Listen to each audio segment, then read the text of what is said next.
Hello, good morning mga kapototoy, mga kapatay. Welcome back to Ramjusurf TV. So for today's video at this moment, i-feature po natin yung farm natin doon sa Iloilo. So I am very excited to show to you guys my farm or our farm with my brother Alibaba or Rami Graspariels Jr. and Senior with assistance of Bots.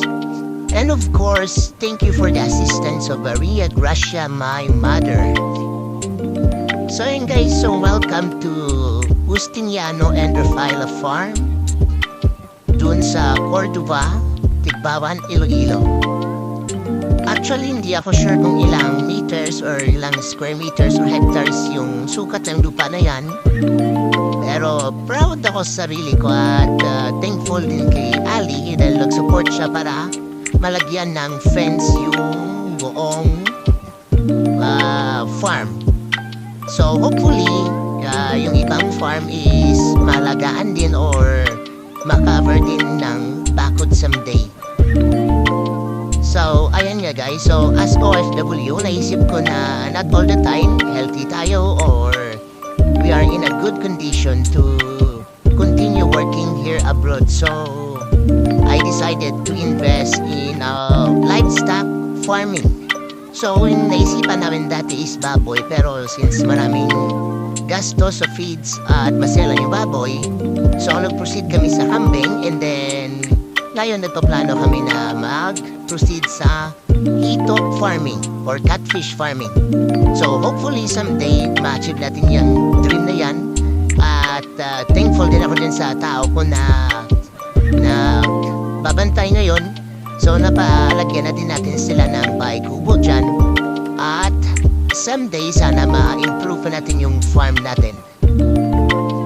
And gusto ko din i-consider yung request at gusto ng nagbabantay dyan na gusto niya din magbaboy. So maglalagay din tayo ng iba baboy, manok, and itik para may income sila sa iba't ibang variety ng livestocks.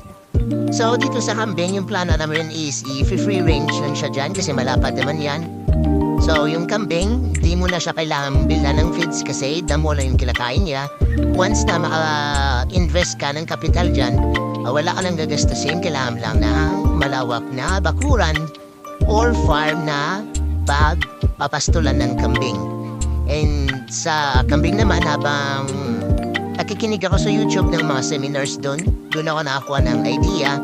So, dapat daw is time to time or let's say 5 days to 10 days, ililipat naman natin sila ng pagpapastulan na part ng farm para maiwasan yung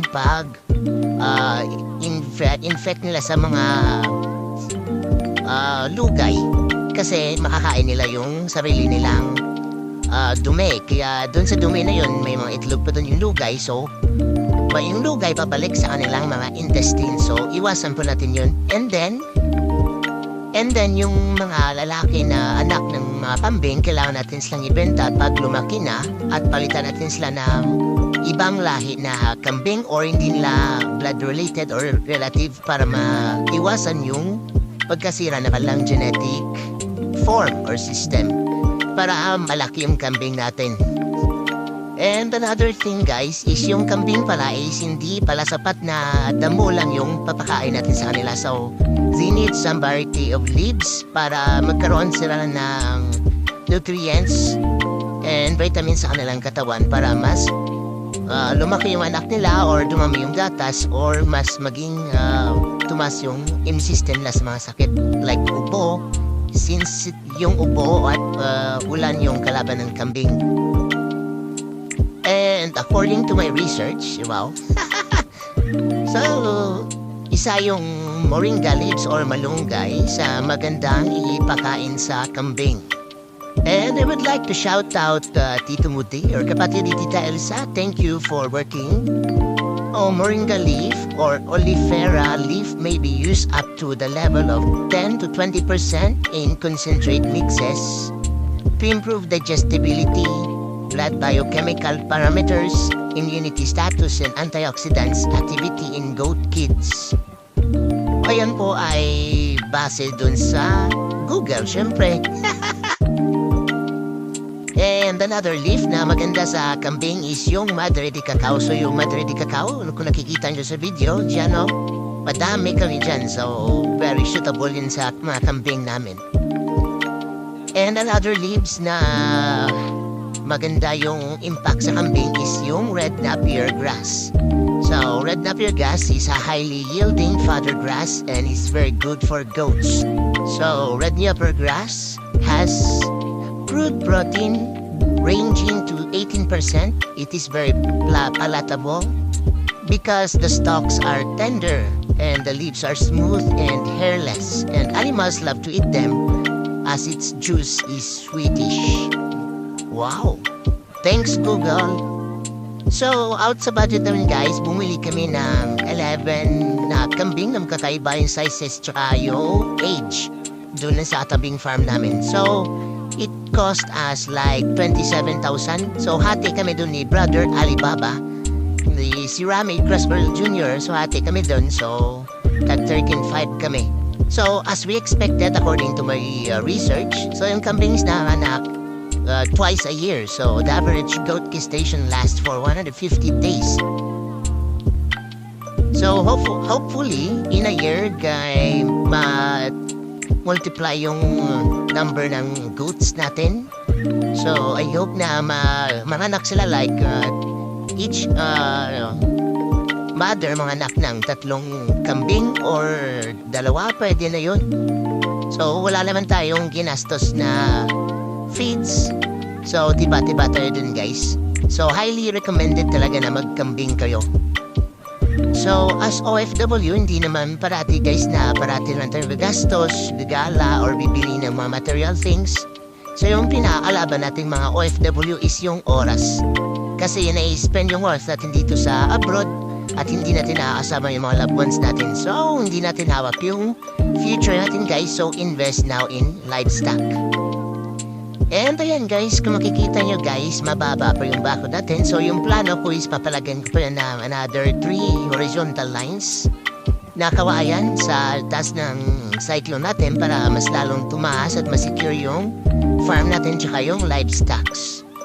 And hopefully yung mga neighbors natin, mga katabing farm, is magkaroon tayo ng camaraderie or magkaroon tayo ng peaceful and harmonious relationship para maging successful yung pamumuhay natin.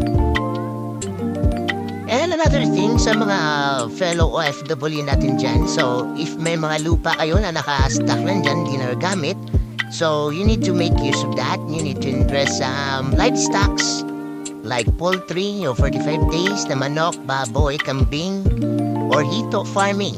Or pwede din vegetables farming. Mag-research lang kayo sa YouTube kasi lahat naman ng information is available na ngayon sa internet. And then, wag kayong matakot na mag-invest or sumugal sa negosyo kasi yung negosyo, sugal naman talaga yan. So, kailangan nyo lang ng tamang mindset, tamang preparation, saka research din pag may time para hindi kayo matalo. Or if in case na matalo naman kayo, may next chance pa. May pagkakataon pa okay lang matalo sa pagsugal sa negosyo kaysa matalo ka sa talagang sugal talaga.